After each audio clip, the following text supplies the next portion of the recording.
Hello, everyone, and welcome to another Wednesday, which means another episode of TGIW.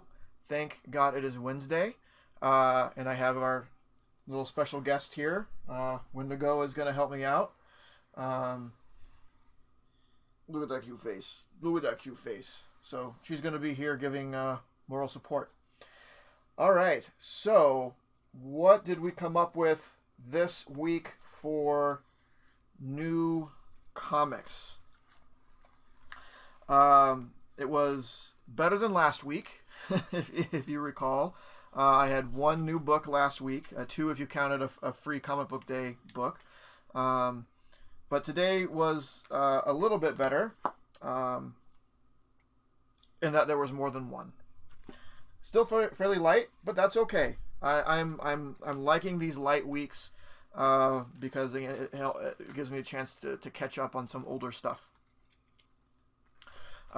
So the things we had on our subscriptions or our polls had Dungeons and Dragons Infernal Tides. That was number 4. Marvel's X, number 4. Still really digging this. And Ghost Rider number 7 also has been great. This Ghost Rider versus Ghost Rider story is so much fun. I had some additional pickups off the shelf, as it were.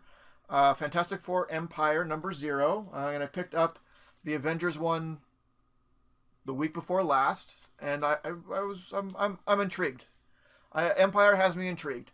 And it left off where Avengers number 0 left off was sort of meeting with Fantastic Four.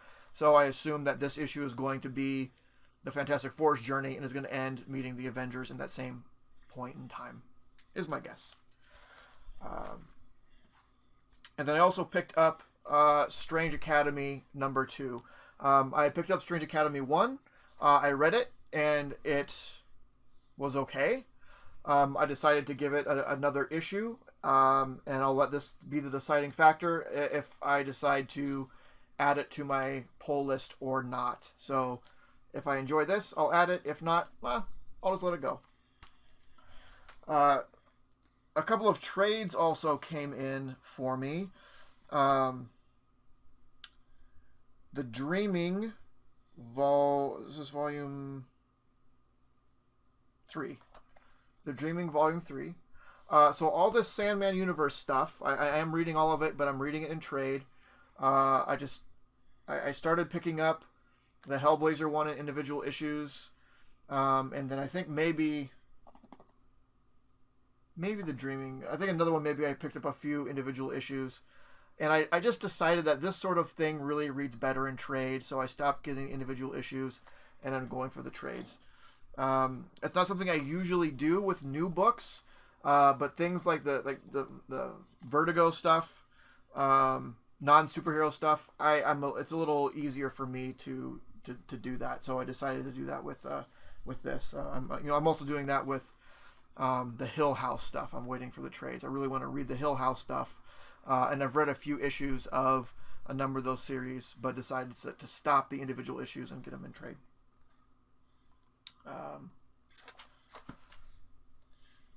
And then also it was a special order, Phantoma Volume 1.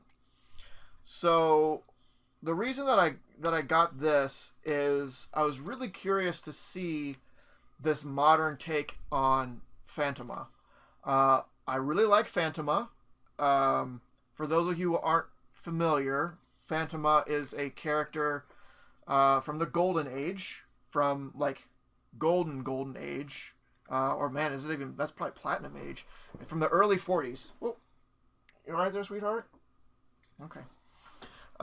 Who was created by Fletcher Hanks. I really like Phantoma. I really like all of Fletcher Hanks stuff. It is a trip to go back and read that stuff, comics from the early 40s. His other big character was Stardust, the super wizard.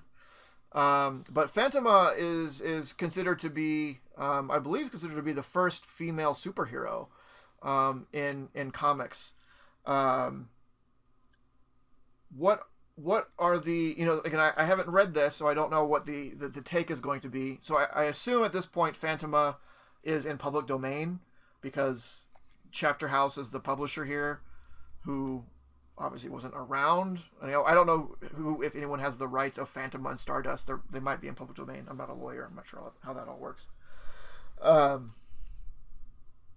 But the original Phantoma, and just that old 40s style, her powers are whatever they needed to be. And that is not rare for those 40s heroes. Stardust was the same way. He'd be in a situation and have, like, I have an anti-that problem ray that I can just emit from my face or something. It's the only and last time it's ever used for that situation. It's just, oh, I happen to have the thing that is against that, this magical ray or something. That's how superheroes were back then. But if you aren't familiar with Phantoma and Stardust and just Fletcher Hanks in general, I would highly suggest picking this up. This is called Turn Loose Our Death Rays and Kill Them All. It is the complete works of Fletcher Hanks. And there's Phantoma on the cover. So her thing is, like, she was this beautiful blonde woman who lived in the jungle and protected the jungle for whatever reason. But whenever she used her powers, she'd turn into this, like, weird skeleton-faced creature. But she'd keep the hair. So there's... Here we go. There you go. There's Phantoma.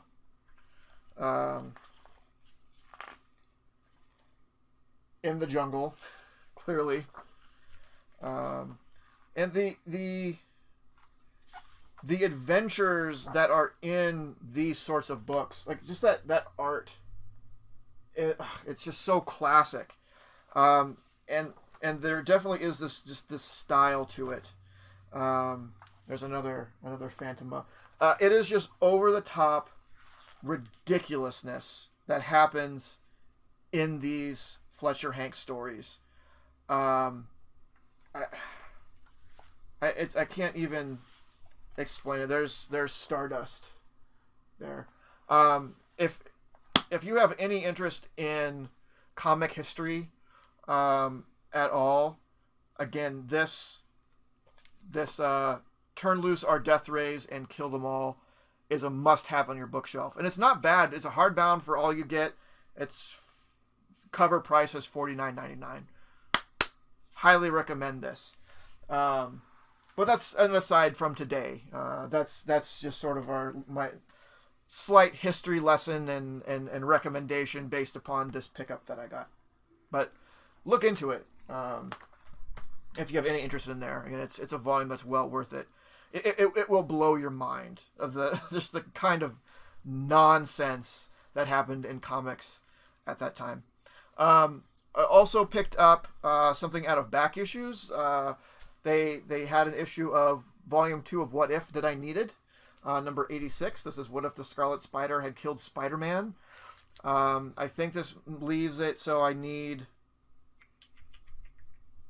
is it 3 issues of volume 1 and 1 more issue of volume 2 to complete my What If collection.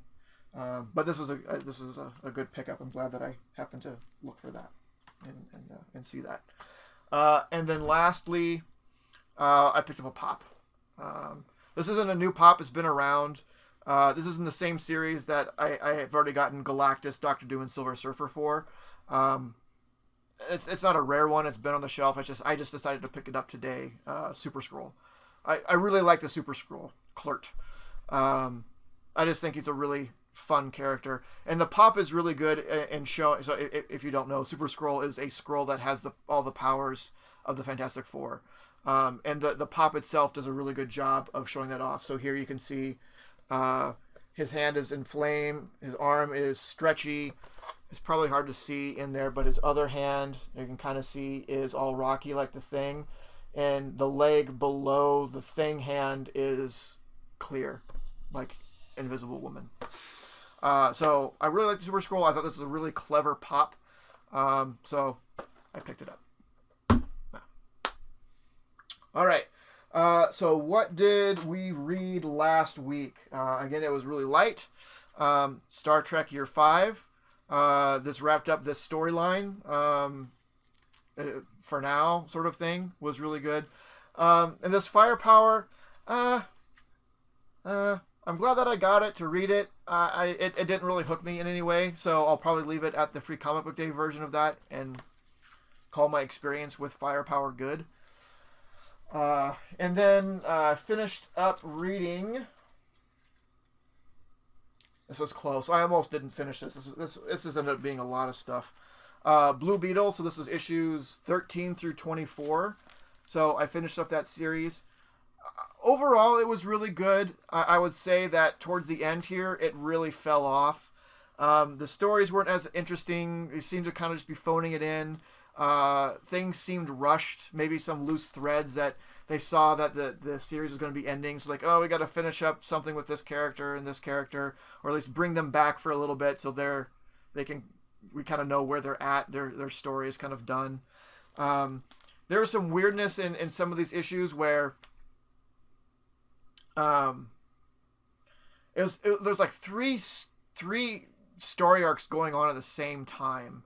Like a book would be focused on one particular story, but there'd be a page that was like, oh, this other character, this other villain is rumbling and doing stuff. We might see him in an issue or two, or a couple of villains are like we're wrapping up where one is and another one is beginning, and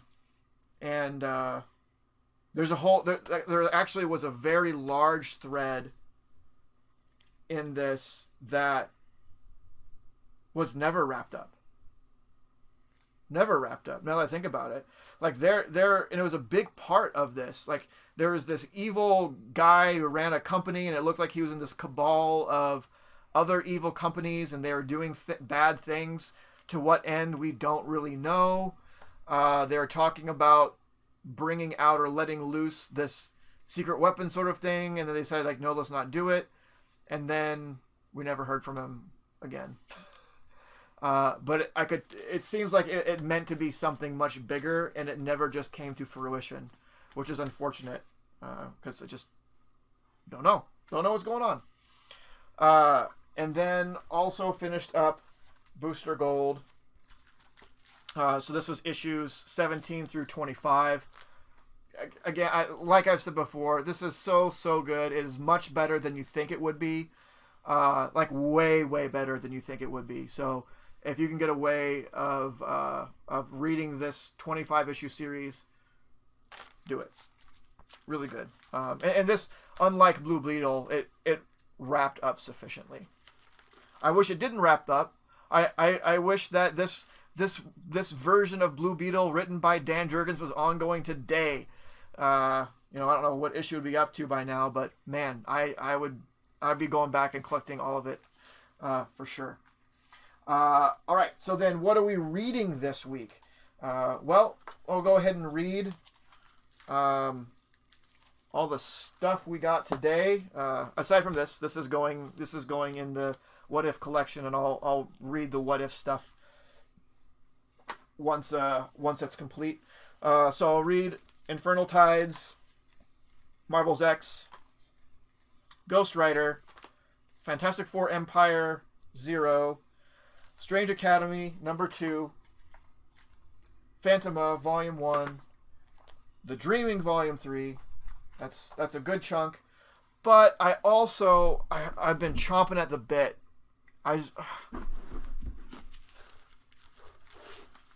I got to get into this Namor, man. I just got to get into this Namor. I got to start reading this. It has been complete and sitting in a box teasing me for so long. I keep looking over and being like, oh, I want to read you. I want to read you so hard. But, I've been getting through Booster Gold and Blue Beetle and all that stuff. But now that I am ready to crack into this 90s run of Namor, and I'm super, super excited about it. So I'm going to put on issues 1 through 10 on my list for this week. It may be a bit much. Again, that, especially with the 2 trades, that is a good chunk of stuff.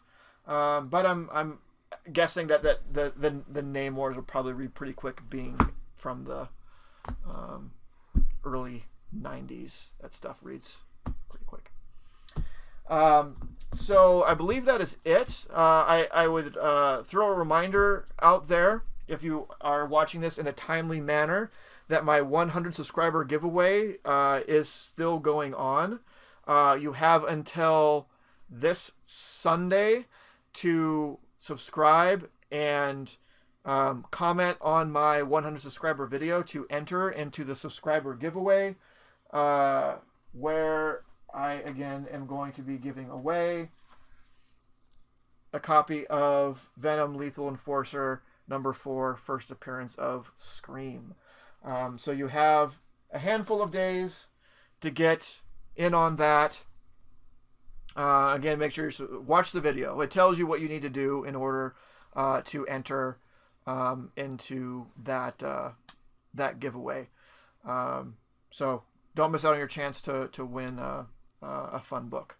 But other than that, like, comment, subscribe. I would be interested in those of you who, bring this up again, who are interested in this sort of thing, or if you know of Phantoma, Stardust, and Fletcher Hanks in general, and his work.